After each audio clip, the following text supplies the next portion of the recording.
हाँ जी, नमस्कार। आप सभी का एक बार फिर से बहुत बहुत स्वागत है परिपूर्णता क्लासेस के एक और नई कक्षा में। हम पढ़ रहे थे आधुनिक भारत का इतिहास।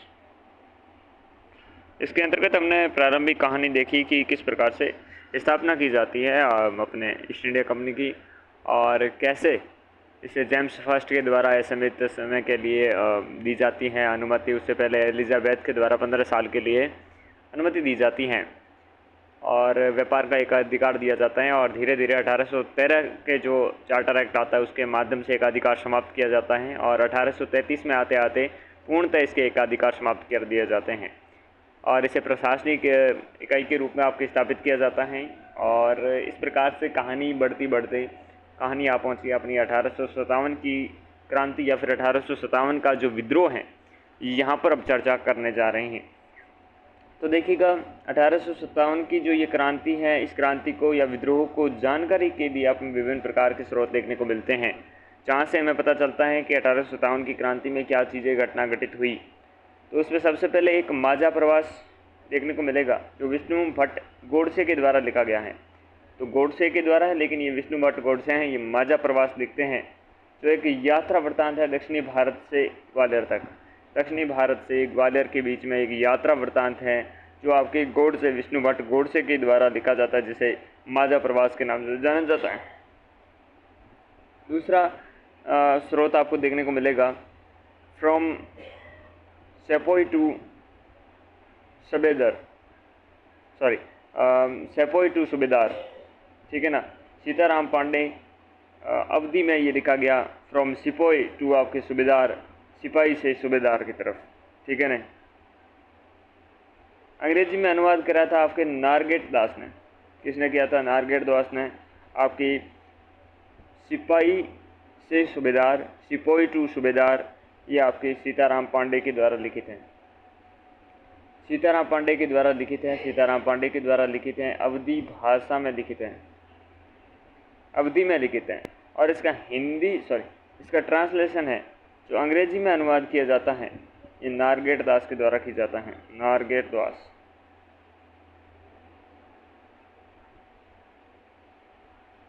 ओके। तीसरा अपन को मिलता है the great rebellion. The great rebellion है अशोक मेहता के द्वारा। द ग्रेट रिबेलियन कौन लिखता है? अशोक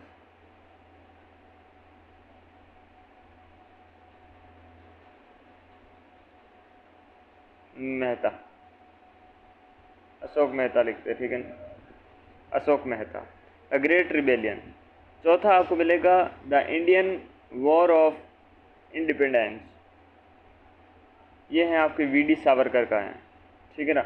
वी.डी. सावरकर का the Indian war of independence का मिलता है। और एक मिलता है 1857 एस.एन. सेन। 1857 के नाम से मिलता है, जो एस.एन. सेन का है।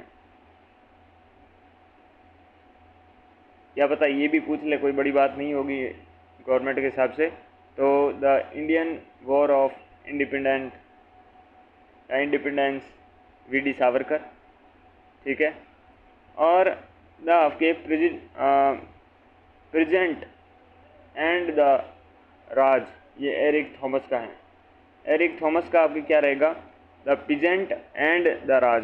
द प्रेजेंट एंड द राज एरिक थॉमस का रहने वाला है, ठीक है।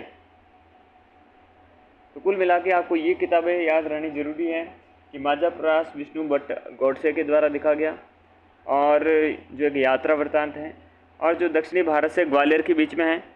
फिर फ्रॉम स्पोई टू सूबेदार, ये सीताराम पांडे के द्वारा अवधी भाषा में लिखा गया, जिसका अंग्रेजी में अनुवाद नारगेट दास के द्वारा किया गया। फिर द ग्रेट रिबेलियन है, जो अशोक मेहता के द्वारा लिखा गया। The Indian war of independence VD. Savarkar के द्वारा, 1857 एस.एन. सेन के द्वारा। और द प्रेजेंट एंड द राज, ये एरिक थॉमस के द्वारा लिखा गया। ये आपको स्रोत याद रखने हैं। जानकारी के स्रोत थे प्रमुख रूप से भारत की जो 1857 की क्रांति होती है, विद्रोह होता है, उसके बारे में। इस समय ब्रिटिश महारानी कौन थी? प्रधानमंत्री कौन था? भारत का गवर्नर जनरल कौन था? ईस्ट इंडिया कंपनी में सेना कमांडर कौन था? और ब्रिटिश संसद में विपक्ष का नेता कौन था, ये बात भी आपको याद होनी जरूरी है। तो आपके महारानी विक्टोरिया थी। महारानी विक्टोरिया इस समय क्या थी आपकी, यहाँ ब्रिटेन या ब्रिटिश महारानी थी। कौन थी, विक्टोरिया थी। जब कंपनी भारत में प्रथम बार आती है उस समय एलिजाबेथ थी, ठीक है ना। और आज जब 1857 की जो विप्लव हो रहा है, जो विद्रोह हो रहा है, जो क्रांति हो रही है, इस समय आपकी महारानी विक्टोरिया हैं। और प्रधानमंत्री है आपके, प्रधानमंत्री कौन है, पामस्टन। कौन है, पामस्टन है। तो Palmerston is prime minister of British.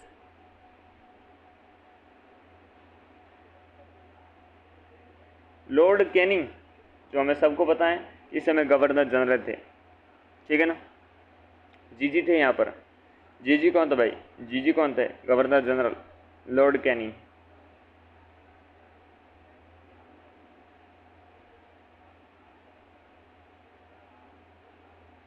सेना कमांडर थे एनिसन। सेना कमांडर थे एनिसन।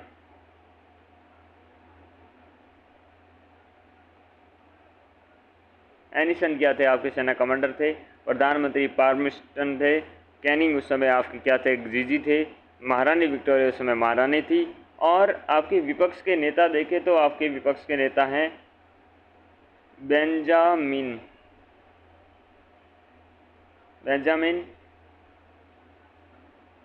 डिज़रेली। कौन थे, बेंजामिन डिज़रेली थे। तो ये कहानी प्रमुख पदाधिकारी की रहती है। 1857 की क्रांति की अगर हम योजनाकर्ता के देखें, उससे पहले आपको नाम याद रखना है महारानी विक्टोरिया, पामस्टन, कैनिंग, एनिसन और बेंजामिन डिज़रेली, जो क्या थे, विपक्ष के नेता थे। ओके, आगे बढ़ते हैं।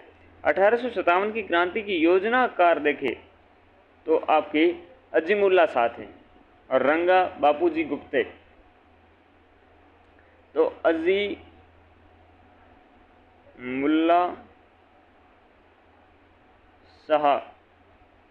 अजीमुल्ला शाह और रंगा बापूजी गुप्ते, ठीक है ना। रंगा बापूजी गुप्ते और अजीमुल्ला शाह, दो नाम तो याद रख सकते हो यार। 1857 की क्रांति की योजना करता थे अपने। निर्धारित तिथि थी 31 मई 1857 कि 31 मई को जबीड़ बजाना है। प्रतीक चिन्ह था रोटी और कमल का फूल। कमल का फूल और रोटी।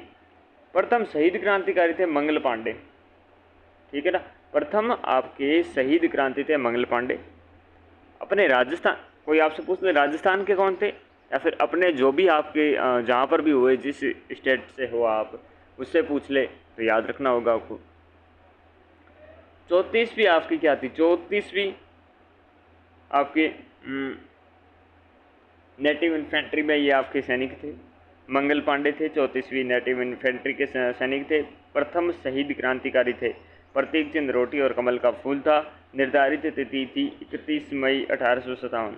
समय से पहले विद्रोह प्रारंभ हो जाता है। 10 मई के दिन को ये जपीड़ बज जाता है और ये जपीड़ बोले तो ये क्रांति शुरू हो जाती है और ये होती है मेरठ में।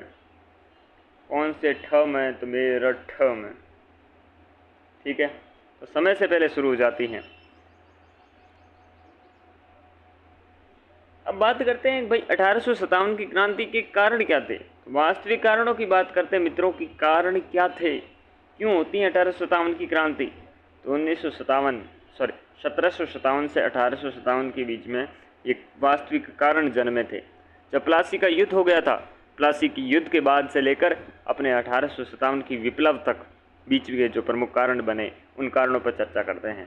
सबसे पहले राजनीतिक कारण देखते हैं। अंग्रेजी शासन में लागू की गई प्रशासनिक और राजनीतिक नीतियाँ थी ना, उन नीतियों ने यहाँ के कई शासकों एवं जमींदारों के मन में ब्रिटिश शासन के प्रति क्रोध की भावना भर दी थी।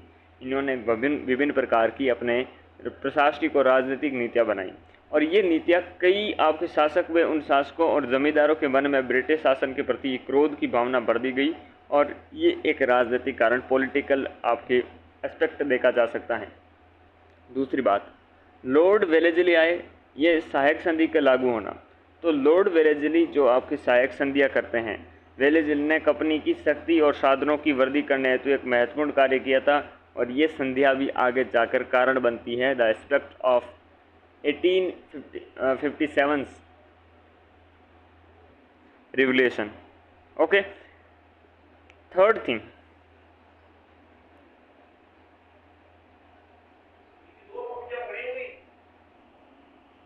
वो अपना कांड जो होता है उनकी राइफल से लेकर, वो भी एक प्रमुख कारण माना जाता है। लेकिन अब देखते हैं कि वेलेज़िली के द्वारा अपने सहायक संधि की गई थी, इन संधियों के महत्वपूर्ण तथ्य निकल के आते हैं। सहायक संधि के तहत उस रियासत में सुरक्षा और सहायता हेतु अंग्रेज़ों के द्वारा वहाँ पर आपकी फौज रखी जाती थी, परंतु उनके खर्च थे या तो शासक को एक निश्चित धनराशि कंपनी को देनी पड़ती थी। संबंधी शासक या विदेशी या अन्य शासकों के साथ सीधे संबंध स्थापित नहीं कर सकते थे। जो शासक से संबंधित थे उस राज्य से, वो आपके विदेशी या फिर अन्य जो शासक हैं उनके साथ में सीधे संबंध स्थापित नहीं कर सकते थे। वो आपके संबंध स्थापित करेंगे अंग्रेज़ों के माध्यम से। किसके माध्यम से? अंग्रेज़ों के माध्यम से ही आपके बिल्कुल वो आपके क्या हैं संबंध स्थापित कर पाएंगे। रियासत को एक अंग्रेज़ी रेजिमेंट रखना पड़ता था जिसका रियासत पर बड़ा प्रभाव रहता था। तो रियासत थी, इस रियासत को अंग्रेज़ी रेजिमेंट रखना पड़ता था जिसका रियासत पर बड़ा प्रभाव रहता था। और इतने धीरे धीरे ये अंग्रेज़ों के आपके ऊपर निर्भर हो जाते हैं कि बहुत ही अपने विलासिता के काम में लग जाते हैं। कोई भी मतलब इतने एक्टिव धीरे धीरे क्या है, जब आपकी जिम्मेदारियां कोई दूसरा करने लग जाता है, उठा लेता है, तो आपको क्या सूझती है? आपको मजाक मस्ती सूझती हैं, आप इंजॉयमेंट के लिए जाते हैं। ठीक है, तो यही एक पतन का कारण रहा कि भारतीय जो राज्य थे उन राज्यों के जो स्थायी शासन था उसका आपके समाप्त होता है धीरे धीरे। इस प्रणाली के तहत सर्वप्रथम हैदराबाद के निज़ाम ने 1798 में अंग्रेजी सरकार के साथ में सहायक संधि करी थी। तो 1798 की बात आती है जब अंग्रेज सरकार के साथ में सहायक संधि की जाती है हैदराबाद के द्वारा। किसके द्वारा? हैदराबाद के द्वारा की जाती हैं। इस प्रणाली का परिणाम ये हुआ कि सुरक्षित एवं स्वतंत्र देशी रियासतों की आंतरिक प्रशासन एवं आर्थिक व्यवस्था नष्ट हो गई। ठीक है ना। इस प्रणाली का परिणाम क्या हुआ? सुरक्षित और स्वतंत्र देशी रियासतों की जो आंतरिक प्रशासन था, ये आंतरिक प्रशासन कैसे जिंदा रह सकता था? उसकी आर्थिक व्यवस्था थी, ये आर्थिक व्यवस्था कैसे रह सकती थी? ये नष्ट होने लगी थी। फिर आता है डलहौजी। डलहौजी का एक आपने व्यपगत का जो सिद्धांत था, हड़प नीति का सिद्धांत था, ये डलहौजी के द्वारा गवर्नर जनरल बनने के बाद 1848 की बात है, प्रारंभ की गई आपकी व्यपगत नीति ने भारतीय नरेशों को विद्रोह की भावना का उत्पन्न कर दी थी। ये नीति महत्वपूर्ण तथ्यों में देखें, यदि किसी राज्य का शासक बिना जीवित उत्तराधिकारी के मृत्यु हो जाती है तो उसके आपके राज्य के भारतीय ब्रिटिश साम्राज्य में मिला लिया जाएगा। तो गोद लेने वाली जो व्यवस्था थी, इस गोद लेने वाली व्यवस्था को नष्ट भ्रष्ट करने का काम था ये व्यक्तिगत नीति जो डलहौजी के द्वारा 1848 में लाई गई थी कि उत्तराधिकारी जो बनते थे ये उत्तराधिकारी नहीं बन सकते अगर आपके जीवित बच्चा नहीं है। और लेकिन पहले के ज़माने में उत्तराधिकार की बहुत परंपरा थी। दूसरी बात, शासक को बच्चा गोद लेने की अनुमति नहीं थी कि बच्चा तो तुम लोगे गोद नहीं, खुद मेहनत कर सकते हो तो करो, दूसरों के बच्चे आपको लेने नहीं हैं गोद में। ठीक है। इसके तहत तीसरी बात, कुप्रबंधन के आधार पर भी देशी राज्य को ब्रिटिश साम्राज्य से मिला लिया जाता था। ठीक है, बच्चा जन्म लिया तुमने, ठीक है, तुम्हारा उत्तराधिकारी भी है, लेकिन तुमसे मैनेज नहीं हो रहा है, you are not fit to manage. ऐसा करके भी आपका साम्राज्य था, ये साम्राज्य आपका राज्य ब्रिटिश साम्राज्य में मिला लिया जाता था। तो कुप्रबंधन, मिसमैनेजमेंट के चक्कर में भी मजा कर दिया जाता। इस सिद्धांत के तहत सर्वप्रथम 1848 में लॉर्ड डलहौजी के द्वारा सतारा को, सबसे पहले 1848 में ये मामला आता है और इसी के समय आपके सतारा हैं, इस सतारा में हमें, और उसके बाद जैतपुर में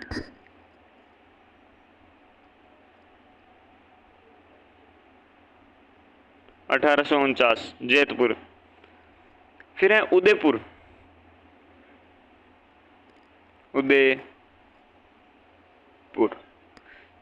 1852, झांसी 1854, ठीक है। आदि रियासतों को आपके ब्रिटिश साम्राज्य का अंग बना दिया गया। आदि जो राज्य थे उनको आपके ब्रिटिश राज्य का अंग बनाया गया। उदयपुर, झांसी, जैतपुर, सबसे पहले सतारा को 1848 में कर दिया जाता है, जैतपुर का 1849 में, उदयपुर हैं जो 1852 और झांसी को 1854 में।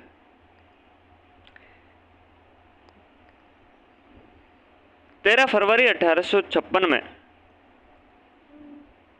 लॉर्ड डलहौजी की विलय नीति के तहत कुप्रबंधन के आधार पर अवध को औपचारिक रूप से ब्रिटिश साम्राज्य का अंग घोषित कर दिया गया। कुप्रबंधन के मामले में 13 फरवरी की बात है, वैलेंटाइन डे से एक दिन पहले आरोप लगाया, बेबी तुम क्या है मैनेजमेंट अच्छे से नहीं कर पा रहे हो, तो इसके चक्कर में अवध को क्या है औपचारिक रूप से ब्रिटिश साम्राज्य के अंतर्गत डाल दिया गया।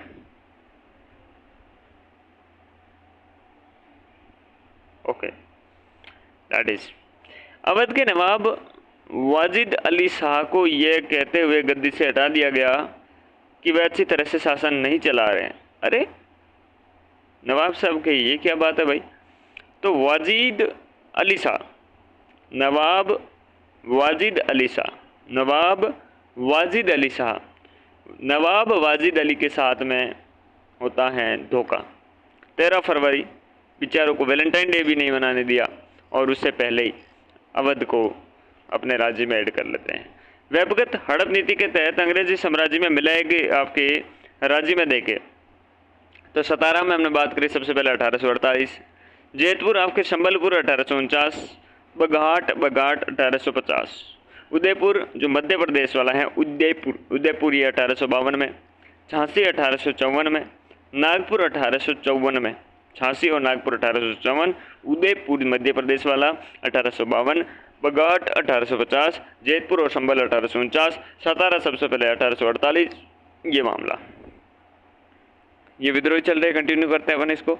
अब देखते हैं आर्थिकरण।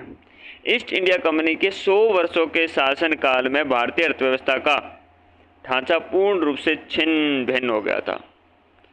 इन्होंने नोच कर खाने का काम किया। इन्होंने भारत के लोगों से कोई भी सिंपत्ति नहीं रखते हुए अपने जेब भरने की ओर पूर्ण रूप से ध्यान आकर्षित किया। इस कारण से भारत की इन 100 वर्षों में 1757 से लेकर 1857 तक, जब प्लासी के युद्ध से लेकर, प्लासी के युद्ध में तो इन्हें चार आंखें दिखने लगी थी। अब हाथ तो इनके हजारों हो गए थे कि लूटो, जितना लूट सको उतना लूटो जानी। अत्यधिक भूमि कर लगाने और तालुकेदारों की जागीरें जब्त हो जाने से ग्रामीण क्षेत्रों में असंतोष आपके बढ़ गया था। अत्यधिक भूमि कर लगाए गए, तालुकेदारों की आपकी जागीरें थी ये जब्त की जाने लगी और ग्रामीण क्षेत्रों में असंतोष बढ़ गया था। कंपनी की आर्थिक नीतियों ने भारत के उद्योग धंधों, हस्तशिल्प को नष्ट प्राय कर दिया था। यहाँ के कुटीर उद्योगों में उत्पादित वस्तुओं का स्थान इंग्लैंड से आयातित कारखानों में उत्पादित वस्तुओं ने ले लिया। कंपनी की आर्थिक नीतियों ने, जो कंपनी की आर्थिक नीति थी, इन नीतियों ने भारत के उद्योग धंधों व हस्तशिल्प को नष्ट प्राय कर दिया था। और यहाँ के जो कुटीर उद्योगों के उत्पादित वस्तुओं का स्थान था इंग्लैंड में आयातित कारखानों से उत्पादित वस्तुएं थे, उन्होंने ले लिया था। इससे यहाँ के ग्रामीण जो हस्तशिल्प कुटीर उद्योग थे उनकी आपके उद्यमी आदि बेरोजगार हो गए थे। तो यहाँ के ग्रामीण हस्तशिल्प कुटीर उद्योग उद्यमी थे, ये बेरोजगार हो गए थे, जैसे हम हैं। कंपनी की राजस्व व्यवस्था थी। इस कंपनी की राजस्व व्यवस्था पर चर्चा करते हैं, ये भी एक कारण था। सबसे पहले बात करते हैं स्थायी बंदोबस्त की। तो इजारेदार प्रथा में आय की अनिश्चितता को दूर करने के लिए, तो इजारेदारी व्यवस्था थी, उस प्रथा में आय की जो अनिश्चितता थी उसको दूर करने के लिए लॉर्ड कॉर्नवालिस के द्वारा मार्च 1793 में बंगाल में ये व्यवस्था लागू की गई। ठीक है ना। लॉर्ड कॉर्नवालिस के द्वारा बंगाल में स्थायी बंदोबस्त मार्च 1793 में आपकी व्यवस्था लागू की जाती है, स्थायी बंदोबस्त। इसके तहत जमींदारों के द्वारा कंपनी को दिया जाने वाला भू राजस्व 11 में से 10वां हिस्सा होगा, 10/11 भाग निश्चित किया गया तथा जमींदारों की भूमि को आपके स्वामित्व को पैतृक व हस्तांतरित बना दिया गया।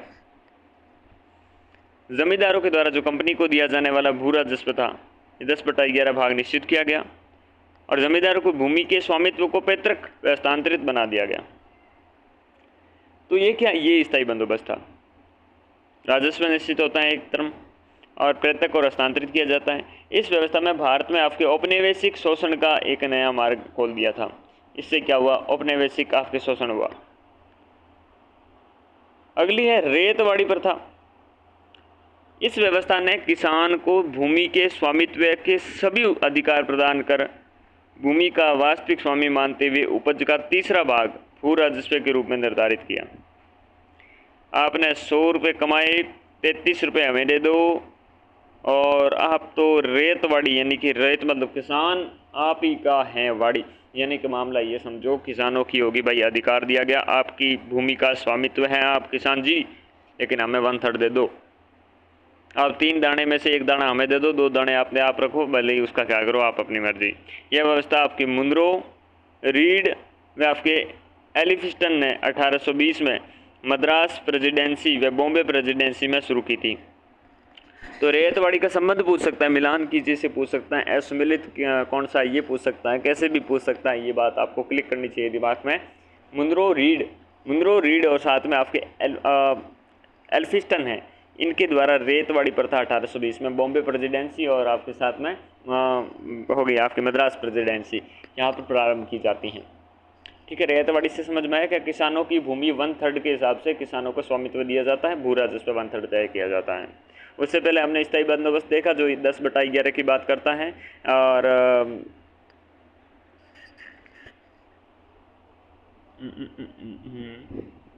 और कॉर्नवालिस से संबंधित थी। ठीक है ना, 1793 से संबंधित थी। अब हम देखते हैं महलवाड़ी व्यवस्था। इस व्यवस्था में भूमि कर की इकाई महल या ग्राम को मानते थे। महल या ग्राम से संबंधित है। संपूर्ण ग्रामीण समुदाय को सम्मिलित रूप से भूमि कर देने के लिए उत्तरदायी बनाया गया और भूमि कर का भुगतान गांव के मुखिया द्वारा निश्चित किया जाता था। अच्छा, और इस व्यवस्था में प्रतिपादक आपके होल्ड मैकेंजी थे। होल्ड मैकेंजी, मैं महलवाड़ी। और इस व्यवस्था में भूमि कर की इकाई महल मतलब गांव, महल या ग्राम को मानते हुए संपूर्ण ग्रामीण समुदाय को सम्मिलित रूप से भूमि कर देने के लिए उत्तरदायी बनाया गया और भूमि कर है का भुगतान गांव के मुखिया में महलवाड़ी में मैकेंजी के द्वारा आपको निश्चित किया गया। ठीक है ना, तो ये मामला था। तो महलवाड़ी देखी अपन ने रैयतवाड़ी देखी, अपने स्थायी बंदोबस्त देखा। ठीक है ना, चलिए ये थे अपने प्रमुख आर्थिक कारणों में से। अब अपन देखते हैं सामाजिक और सांस्कृतिक कारण। 1857 में रूढ़िवादी भारतीयों ने सामाजिक सुधारों का विरोध किया। जो रूढ़िवादी थे उन्होंने जो कोई सती प्रथा पे यार कुछ कुठाराघात किया तो हम कहे छे ऐसे कैसे कर सकते हो। ठीक है, हमें रूढ़िवादी से जैसे उन्हें लगता था ये हमारी संस्कृति। इस मामले में अंग्रेजों के द्वारा अच्छे काम भी किए गए, इस मामले में हम बिल्कुल भी डिनाई नहीं कर सकते। ईसाई मशीनरियों को 1813 में चार्टर एक्ट के द्वारा भारत में धर्म प्रचार की अनुमति मिल गई। धर्मांतरण के प्रयासों ने भी भारतीयों को नाराज किया। ये मामले इन्होंने भी बहुत किया।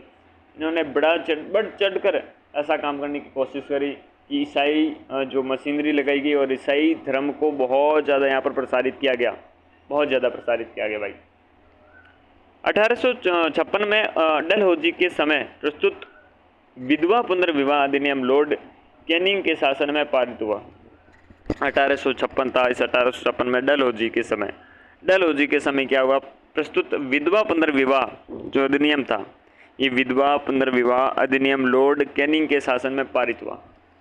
क्या हुआ, लॉर्ड कैनिंग, डलहौजी के समय प्रस्तुत विधवा पुनर्विवाह अधिनियम लॉर्ड कैनिंग के शासन में पारित हुआ। किसके समय में, लॉर्ड कैनिंग के समय में।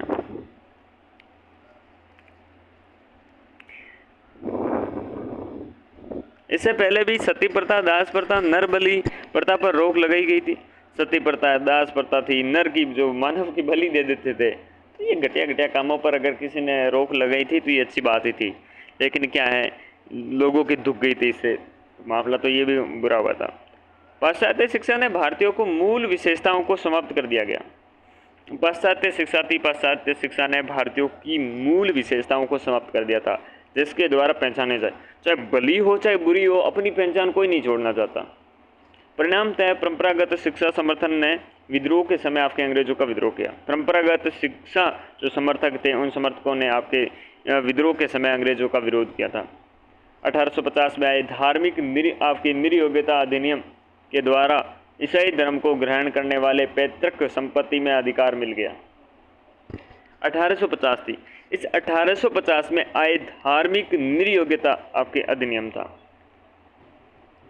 ईसाई धर्म को ग्रहण करने वाले को पैतृक संपत्ति ये अधिकार इसे मिल गया था। 1813 में जो आपके चार्टर एक्ट में ईसाई मशीनरियों के धर्मांतरण कार्यक्रम को प्रोत्साहित किया गया।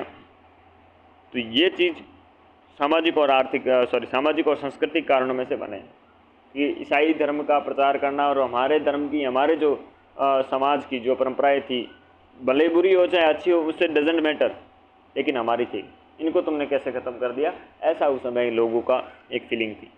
अगली 1857 में सैन्य कारण थे। देखिएगा, सैन्य सेवा में नस्लीय भेदभाव विद्यमान थे। नस्ल के आधार पर सैन्य में भर्ती होती थी। योग्यता के बावजूद भारतीय सैनिक अधिकतम सूबेदार पद पर आपके पहुंच सकते थे। साथ ही उनके साथ बुरा बर्ताव भी किया जाता था। कितना भी योग्य हो, लास्ट तक सूबेदार ही बनोगे, सूबेदार के आगे तुम कुछ ना बनोगे।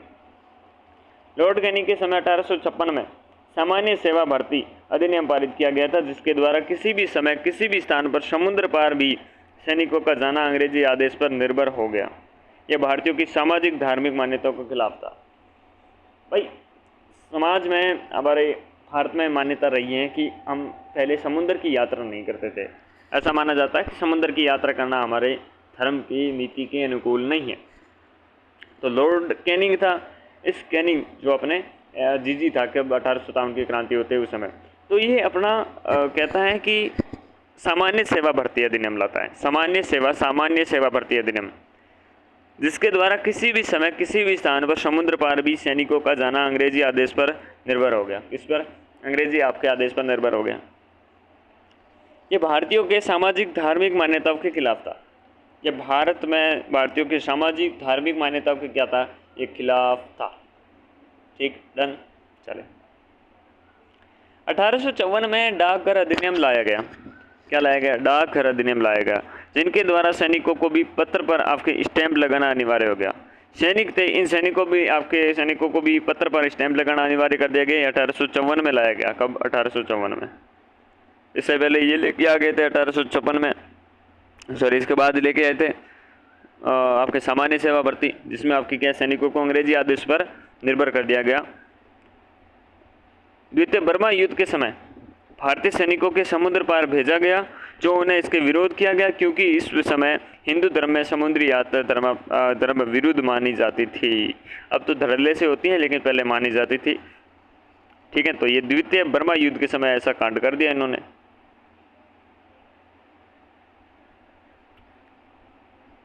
अठारह की क्रांति के कारण में आगे देखते, सैनिक अपने असंतोष एवं गाय एवं सूअर की चर्बी वाले कारतूसों को ही 1857 की इस महान क्रांति की सबसे मुख्य और महत्वपूर्ण कारण बताया गया है। तो ये कारतूस, चर्बी वाले कारतूस, गाय और सूअर, देखो गाय है ना, हिंदू समाज में, हिंदू धर्म में बहुत पवित्र हैं। जहाँ तक मैंने पढ़ा है, सूअर मुसलमान समाज के लिए अपवित्र है। ठीक है ना, तो दोनों धर्मों के लिए टारगेट किया गया, और इन कारतूसों का इस्तेमाल करना इस क्रांति का, महान क्रांति का सबसे मुख्य और महत्वपूर्ण कारण था।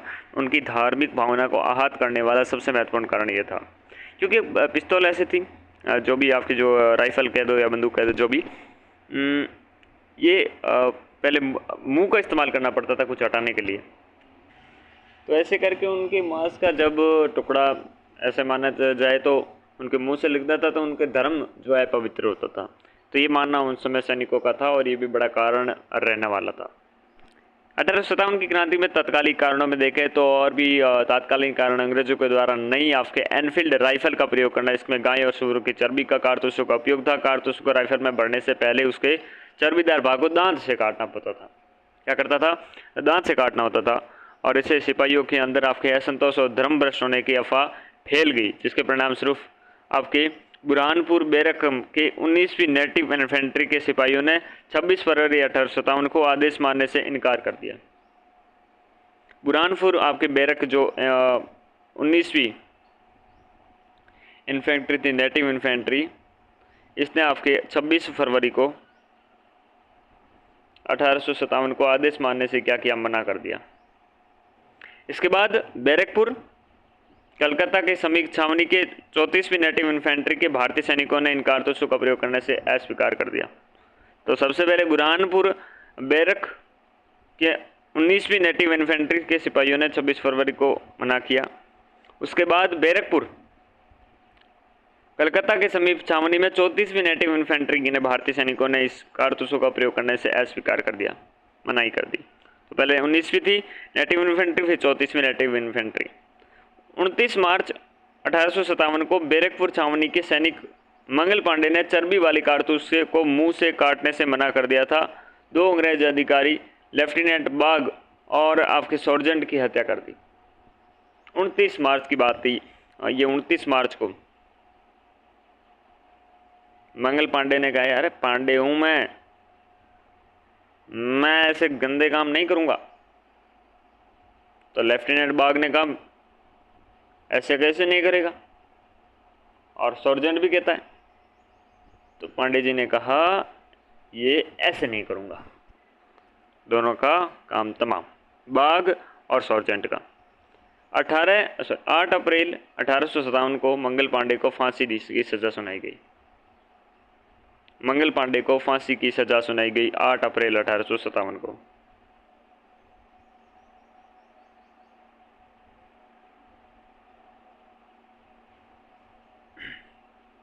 विद्रोह का विस्तार देखते हैं। दिल्ली विद्रोह का आरंभ 18 दिल्ली सबसे पहले दिल्ली से स्टार्ट करते हैं। विद्रोह का आरंभ अपने 10 मई 1857 को मेरठ छावनी में होता है 20वीं नेटिव इन्फेंट्री के द्वारा। पूछ सकता है कि कौन सी नेटिव इन्फेंट्री थी? तो 20वीं नेटिव इन्फेंट्री थी। 1857 की जो क्रांति मेरठ से प्रारंभ होती है 10 मई को। सिपाहियों ने अपने अधिकारों पर गोली चलाई। सिपाही थे, इन सिपाहियों ने अपने अधिकारी पर गोली चलाई, अपने साथियों को मुक्त करवाया, दिल्ली की ओर कूच किया। 11 मई को मेरठ की विद्रोह दिल्ली पहुंचे और 12 मई 1857 में उन्होंने दिल्ली पर अधिकार कर लिया। तो 12 मई को इन्होंने अधिकार कर लिया था। मुगल बादशाह आपका सेकंड था, उसको भारत का सम्राट और क्रांति का नेता घोषित कर दिया। ठीक है ना? और ये शासक कौन था? बहादुर शाह सेकंड था, या बहादुर शाह होना चाहिए था। बहादुर शाह सेकंड को आपके क्या किया? भारत का सम्राट और क्रांति का नेता घोषित किया गया। प्रतीकात्मक नेतृत्व दिया गया, किंतु वास्तविक नेतृत्व किसके पास था? बखत खां के पास था। ये पूछ सकता है कि वास्तविक नेतृत्व किसके पास था? तो बखत खां के पास वास्तविक नेतृत्व था, लेकिन प्रतीक के रूप में कौन थे? बहादुर शाह सेकंड थे।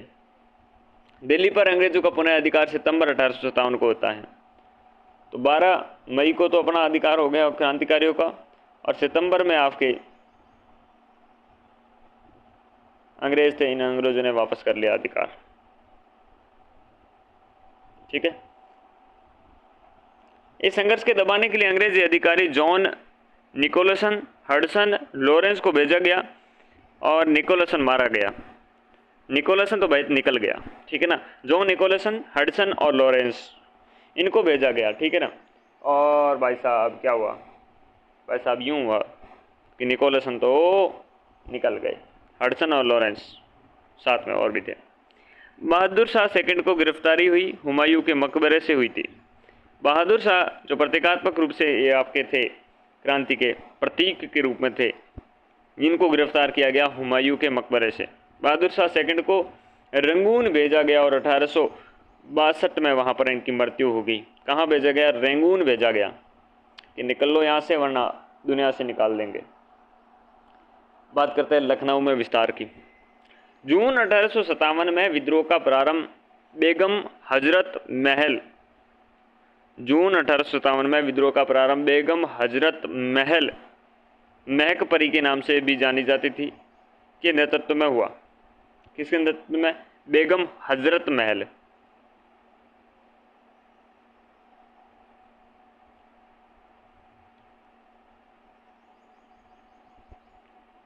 उन्होंने अपने अल्प आयु पुत्र बिजरिस कादिर को नवाब घोषित किया और अपना प्रशासन स्थापित किया। किसको? बिजरिस कादिर को। Chief commissioner Henry Lawrence Lucknow में स्थित ब्रिटिश रेजिडेंसी की रक्षा करते हुए मारे गए।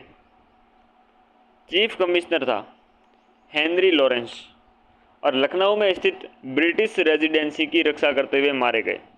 Chief commissioner Henry Lawrence Lucknow में स्थित ब्रिटिश रेजिडेंसी की रक्षा करते हुए मारे गए। लखनऊ में ब्रिटिश रेजिडेंसी की रक्षा करते हुए कौन मारे गए? Chief commissioner Henry Lawrence.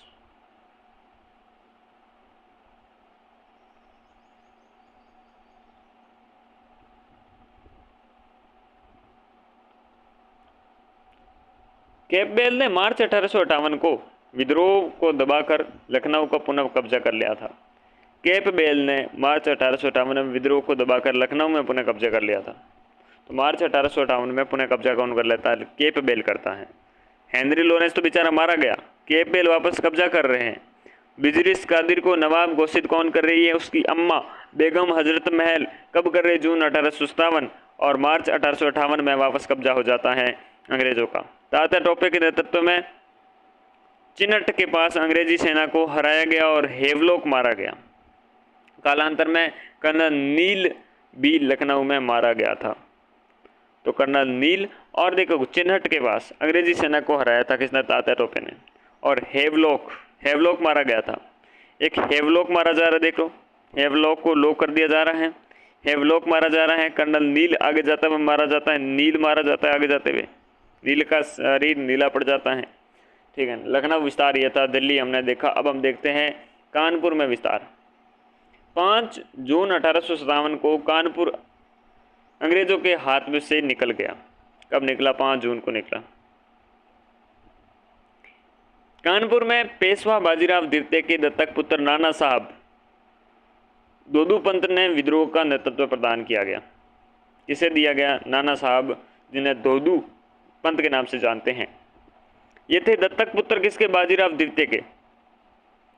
नाना साहब की सहायता तात्या टोपे करते हैं, जिनका असली नाम था रामचंद्र पांडुरंग। तात्या टोपे का वास्तविक नाम था रामचंद्र पांडुरंग। नाना साहब की सहायता करते हैं ये कानपुर में। दिसंबर 1857 में कैपबेल ने कानपुर पर फिर से अधिकार कर लिया और नाना साहब अंत में नेपाल चले गए। नाना साहब न नेपाल न निकले, ठीक ना, नाना साहब नेपाल निकले। अनुप्रास अलंकार का क्या उचित इस्तेमाल किया? देखो कैपबेल थे, ये कैपबेल लखनऊ को भी आज़ाद करवा रहे हैं, कानपुर को भी आज़ाद करवा रहे हैं क्रांतिकारियों से, चंगुल से। ठीक है, अब चलते हैं जून 1857 में झांसी चलते हैं। झांसी में लक्ष्मीबाई थी, जन्म वाराणसी में हुई थी, मृत्यु ग्वालियर में हुई थी, ये हमको सबको पता होना चाहिए। वाराणसी जन्म होता है, वाराणसी में। नेतृत्व में विद्रोह प्रारंभ होता है, ये भी जून के महीने की बात है भाई, जून में ही मामला था, जून में ही मामला था। 1857 का मामला था, झांसी का मामला था। झांसी में यूरोज की सेना से पराजित होकर ग्वालियर चली गई। झांसी में यूरोज की सेना से पराजित होकर ग्वालियर चली गई थी कौन? झांसी वाली रानी। तात्या टोपे ने अंग्रेजों को सर्वाधिक परेशान किया और सिंधिया की अस्वीकृति के बावजूद ग्वालियर की सेना और जनता का उन्हें सहयोग मिला। सिंधिया तो भयंकर चाटुकार थे अंग्रेजों के। सिंधिया तो जब भी मौका मिले चाटने में लग गए अंग्रेजों के। अस्वीकृति के बावजूद ग्वालियर की सेना और जनता का उन्होंने सहयोग किया, जनता का उन्हें सहयोग मिला था। किन्हें? तात्या टोपे को। यूरोज को सेना से पराजित होकर ग्वालियर चली गई थी। झांसी में यूरोज की सेना से पराजित होकर ग्वालियर चली गई थी कौन? झांसी वाली रानी। और यही आगे जाकर ग्वालियर में मृत्यु हो जाती है इनकी। बिहार में विस्तार देखते हैं। बिहार में जगदीशपुर में विद्रोह कुंवर सिंह ने किया था। बिहार में आपके जगदीशपुर है, इस जगदीशपुर में विद्रोह करते हैं कुंवर सिंह। कौन करते हैं? कुंवर सिंह।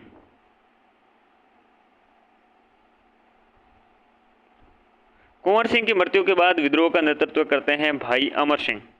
कुंवर सिंह का भाई अमर सिंह करता है जब कुंवर सिंह मृत्यु हो जाती है। विलियम टेलर और विसेंट आयर ने यहाँ विद्रोह को दबा दिया था।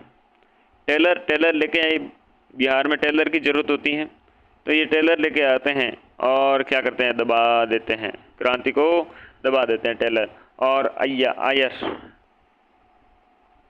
टेलर लेकर आयर कहाँ पर? बिहार में, अमर सिंह के पास।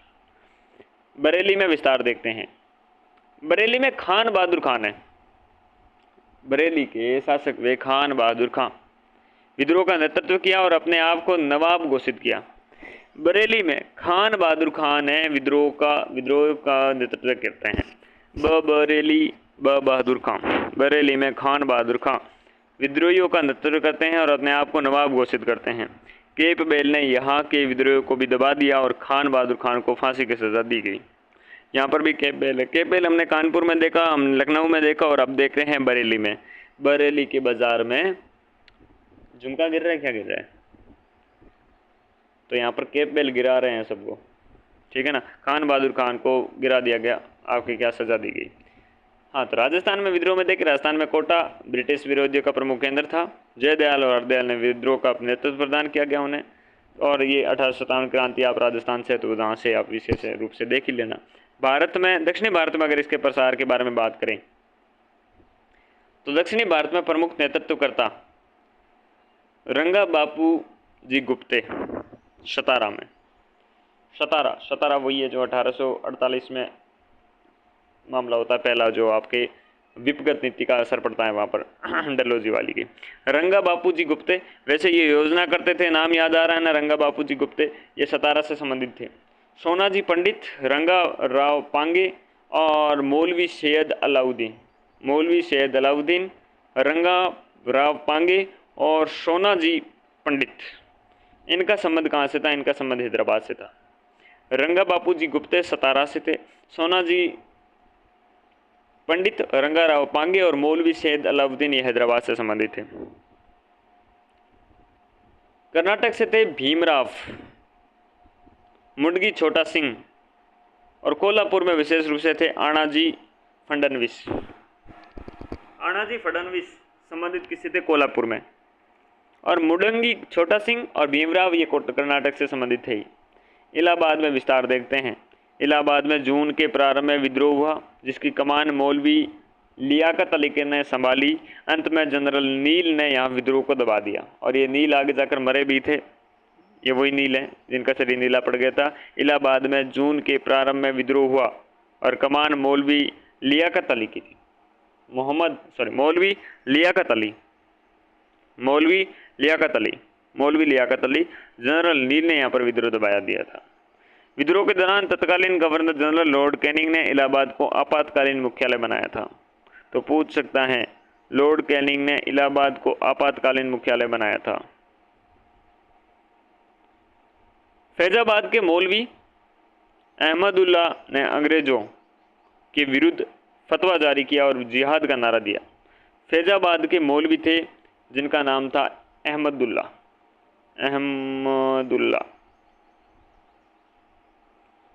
इन्होंने क्या? अंग्रेजों के विरुद्ध फतवा जारी कर दिया था और जिहाद का नारा दिया। मौलवी अहमदुल्ला मूलतः मद्रास में रहने वाले थे। कहाँ के? मद्रासी थे।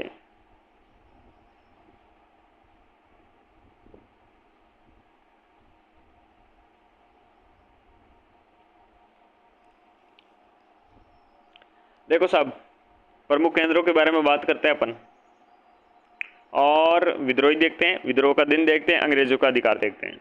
दिल्ली में सबसे पहले बात करते हैं केंद्र रहा जो विद्रोही थे यहाँ पर बहादुर शाह और बखत खां। बहादुर शाह तो प्रतीक के रूप में थे, बखत शाह यहाँ के मूल विरोधी थे। आपके मूल नेतृत्व 1857 की क्रांति का बखत खां के पास ही था। 11 और 12 मई 1857 को ये विद्रोह का दिन होता है, और निकलसन और हडसन वहाँ पर अंग्रेजी अधिकारी थे। एक लॉरेंसन भी अधिकारी था, लॉरेंस भी, ठीक है ना। और निकलसन निकल गए थे जिंदगी से हडसन थे। और लखनऊ में बेगम हजरत महल जो 4 से 5 जून 1857 में होती है, जिसे महक परी के नाम से जानते हैं, जो अपने बेटे को क्या करती हैं, बेटे को यहाँ पर नवाब बनाती हैं। और इस समय अंग्रेज अधिकारी थे आपके कॉलिन कैंपबेल, कॉलिन कैंपबेल, ठीक है ना। कॉलिन कैंपबेल ने क्या था यहाँ पर आपके नियंत्रित करी थी स्थिति को मार्च के महीने में 1858 में, ठीक है ना। नहीं सॉरी, हाँ सॉरी, क्या सही है, 1800 मार्च 1858 में कब मतलब वापस अपने अंग्रेजों का अधिकार हो गया था। फिर कानपुर में नाना साहब और तात्या टोपे थे। 5 जून 1857 में ये हुआ था, विद्रोह का दिन था। कॉलिन कैंपबेल और हेवलॉक यहाँ पर प्रमुख रूप से था, और हेवलॉक का लोक लग गया था, यानी कि ये भी मर गए थे, ठीक है ना, हेवलॉक भी मर गए थे, ठीक है ना। कॉलिन कैंपबेल ने वापस स्थिति थी ये कंट्रोल में कर लेती कानपुर में भी। झांसी और ग्वालियर में देखिए रानी लक्ष्मीबाई और तात्या टोपे के संबंधित थे। 4 जून 1857 में ये होता है विद्रोह। और जनरल यूरोज थे, जनरल यूरोज यहाँ पर अंग्रेजी अधिकारी थे, और इस अंग्रेजी अधिकारी से आपकी क्या झांसी की रानी आपकी हारकर ग्वालियर चली गई थी। जगदीशपुर के बारे में बात करें तो जगदीशपुर में कुंवर सिंह, फिर इनके भाई अमर सिंह ने यहाँ पर संभाला था, और ये कहाँ से संबंधित थे, बिहार से संबंधित थे, बिहार से, ठीक है ना। और 12 जून 1857 में विलियम टेलर, प्रमुख अंग्रेजी अधिकारी था विलियम टेलर, 12 जून 1857 को विद्रोह होता है। टेलर ने क्या था, मामला शांत कर दिया था। इलाहाबाद में आपके लियाकत अली थे। 6 जून 1857 को क्रांति होती है। कर्नल नील वहाँ पर क्या थे, अंग्रेजी अधिकारी थे। ओके, बरेली के बाजार में खान बहादुर खान, जिसे बकत खां के नाम से जानते हैं, बकत खां जून 1857 में होता है, और कैंपबेल ने यहाँ पर स्थिति संभाल दी थी, ठीक है ना। कैंपबेल ने यहाँ पर स्थिति संभाल ली थी। एक घटना घटित होती है, सती चौरा घाट की घटना। ये क्या घटना थी, सुनिएगा कहानी। कानपुर में नाना साहब ने सती चौरा के पास अंग्रेजों को सुरक्षित निकल जाने का आश्वासन दिया। नाना साहब कहते हैं कि सती चौरा के पास में अंग्रेज को सुरक्षित निकल जाने की आश्वासन दिया कि आप आराम से चिलपिल निकल जाना, किंतु उन्होंने दे दिया धोखा, और धोखा देकर सबको टपका दिया, जिसमें महिलाएं भी शामिल थी। अपने नाम पर कलंक लगा दिया था, क्योंकि महिलाओं को मारना थोड़ा हमारा क्या है, कलंकित काम है।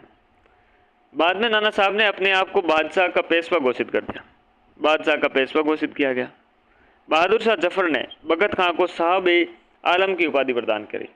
बहादुर शाह जफर था, इसने बकत खां को आपके साहब ए आलम की उपाधि प्रदान करी। तो ये आपके सती चौरा घाट की घटना किससे संबंधित है, ये पूछ सकता है, तो ये आपके ये संबंधित थी, नाना साहब से संबंधित थी। 1857 में विद्रोह के बारे में मत देखते हैं, विचार हैं और इतिहासकार हैं। भारत का प्रथम स्वतंत्रता संग्राम था, ये वी डी सावरकर कहते हैं। भारत का प्रथम स्वतंत्रता संग्राम न तो प्रथम था, न ही राष्ट्रीय, और न ही स्वतंत्रता संग्राम था, ये मजुमदार कहते हैं, आर सी मजुमदार कहते हैं, ना तो ये पहला था, न ही राष्ट्रीय था, और न ही स्वतंत्रता संग्राम था, ये कछु नहीं था, ये कछु नहीं था। ये सभ्यता और बर्बरता का संघर्ष था, ये सभ्यता और बर्बरता का संघर्ष था, ये टी आर होम्स कहते हैं। अब आप समझ सकते हैं कौन सभ्य है कौन बर्बर है, और टी आर होम्स कहता है। धर्मादों का ईसाइयों के विरुद्ध धर्म युद्ध था सिर्फ, ये कहते हैं LER रीज कहते हैं। रीज क्या कहते हैं, ये सिर्फ और सिर्फ धर्मांधों का ईसाइयों के विरुद्ध धर्म युद्ध था। सभ्यता और बर्बरता का संघर्ष था टी आर होम्स और आपके आर सी मजुमदार के अनुसार न तो प्रथम था, न राष्ट्रीय था, न स्वतंत्रता संग्राम था। भारत का प्रथम स्वतंत्रता संग्राम वी डी सावरकर कहते हैं। पूर्णतः देशभक्ति रहित स्वार्थी सिपाही विद्रोह था, ये सीले कहता है। सीले कहता है नहीं, कोई पूर्णतः देशभक्ति रहित था, स्वार्थी सिपाहियों ने विद्रोह किया था। कहीं ना कहीं बात थोड़ी बहुत तो सही भी लगती है ये जब हम पढ़ते हैं तो। ये राष्ट्रीय विद्रोह था, न कि सिपाही विद्रोह था, ये कहते हैं डिजरेली कहते हैं कि भाई ये राष्ट्रीय विद्रोह था, न कि कोई सिपाही विद्रोह। सीले कहते हैं कि भाई ये स्वार्थी सिपाहियों का विद्रोह था, ठीक है ना। धर्मी युद्ध की बात कौन करता है, LER रीज कहते हैं। होम्स बर्बरता और सभ्यता की बात करते हैं। ये सिपाही विद्रोह के अतिरिक्त कुछ भी नहीं था, ये लॉरेंस कहते हैं। लॉरेंस कहते हैं सिपाही विद्रोह के अलावा भाई ये कछु नहीं था, कछु भी नहीं था। विद्रोह हुआ, ये विद्रोह की असफलता के क्या कारण थे, असफलता के कारणों में देखें तो कुछ महत्वपूर्ण वर्गों जैसे जमींदार और शिक्षित लोगों का साथ न मिलना, और जहाँ जमींदार और जहाँ शिक्षित लोग नहीं होंगे वहाँ सफलता बहुत कम मिलती है। विद्रोह का संगठन आधार और मजबूत नहीं होना, न संगठन था न आधार मजबूत था, कुछ नहीं था इसका भी। विद्रोहियों के पास सुनियोजित योजना नहीं थी, एक जगह भीड़ बुला दिया तो जोश जोश में काम करते थे, और जोश जोश का काम ज़्यादा दिन तक नहीं टिकता है, ठीक है ना। भविष्य का कोई दृष्टिकोण भी नहीं था। शिक्षित मध्यम वर्ग और व्यापारियों ने भी आपके विद्रोह का साथ नहीं दिया था, और जहाँ पर व्यापारी नहीं हो, जहाँ माल वाल भी नहीं हो, तो वहाँ तो वैसे भी नहीं होना है सक्सेस। विद्रोह सीमित क्षेत्र उत्तर भारत में ही हुआ था। पटियाला, ग्वालियर, हैदराबाद आदि स्थानों के शासकों और बंगाल के जमींदारों ने विद्रोह को कुचलने के लिए अंग्रेजों का सहयोग किया। अब अंग्रेजों का तो सहयोग बहुत लोगों ने किया, पर राजस्थान में तो एक भी शासक ऐसा नहीं हुआ जिसने आपके विद्रोह का विद्रोह का समर्थन करा हो। तो इन्होंने क्या कुचलने के लिए अंग्रेजों का सहयोग दिया। विद्रोहियों के पास योग्य और कुशल नेतृत्व की कमी थी, जबकि अंग्रेज अधिक कुशल थे, उन्हें पता था, दूरदर्शी थे, कैसे मैनेज करना इन चीज़ों को। निर्धारित समय पर से पूर्व आपके विद्रोह प्रारंभ करना, जो समय तय किया गया था, जो प्लानिंग करी थी उसके एग्जीक्यूट ही नहीं कर सकते थे, पहले ही उन्होंने प्रारंभ कर दिया, ये भी एक कारण रहा। अब इस विद्रोह के असफल हमने कारण पहले देख लिए, तो असफलता इसका परिणाम तो था ही, लेकिन और क्या परिणाम निकल के आते हैं वो देखते हैं। विद्रोह के परिणाम में देखें तो 1857 में विद्रोह के बाद भारत सरकार अधिनियम 1858 आता है और कंपनी का शासन समाप्त कर दिया जाता है, और भारत का शासन ब्रिटिश क्राउन ने अपने हाथ में ले लिया था। तो ब्रिटिश क्राउन के द्वारा अपने हाथ में लिया जाता है, इसके माध्यम से कंपनी पर नियंत्रण हेतु स्थापित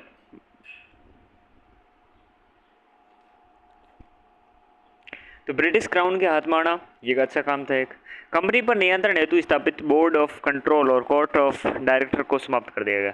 जो अपन ने 1784 में पिट्स इंडिया एक्ट देखा था ना, उस पिट्स इंडिया एक्ट में इनकी स्थापना करी गई थी, ठीक है ना। बोर्ड ऑफ कंट्रोल और कोर्ट ऑफ डायरेक्टर की जो कंपनी पर नियंत्रण करने की थी। अब कंपनी पर नियंत्रण क्यों करना है जब पूरा आपके प्रशासन है, शासन है, जो ब्रिटिश क्राउन के अंतर्गत चला गया है।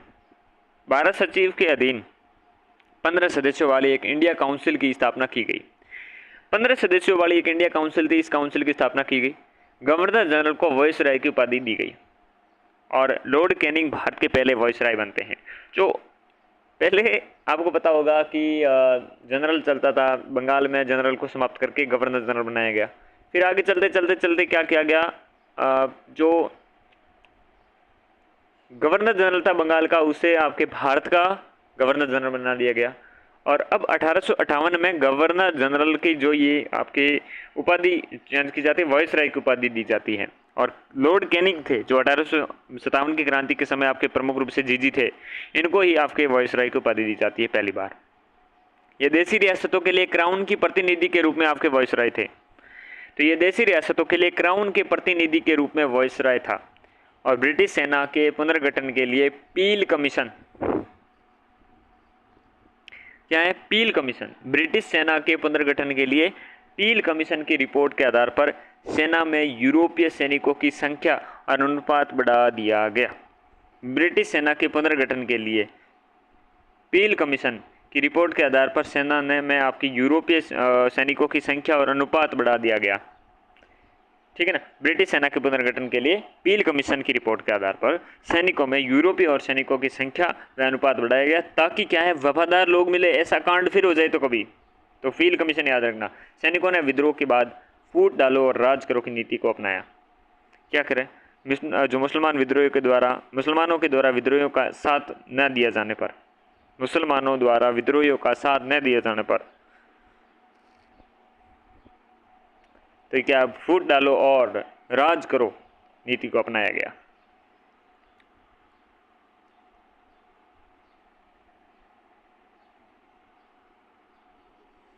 ये थे परिणाम 1857 की क्रांति के। यह थी भारत का जो 1857 का विप्लव और जो क्रांति हुई थी। इस क्रांति को हमने विस्तृत रूप से देखा, किस प्रकार से ये प्रारंभ होती है, इसके क्या प्रमुख कारण रहे और क्या इसके परिणाम रहे, क्यों ये असफल रही, किस प्रकार से ये क्रांति लड़ी गई और किस प्रकार से ये क्रांति कुचली गई। तो इस कक्षा में बस इतना ही, मिलते हैं अगली कक्षा में, तब तक के लिए नमस्कार।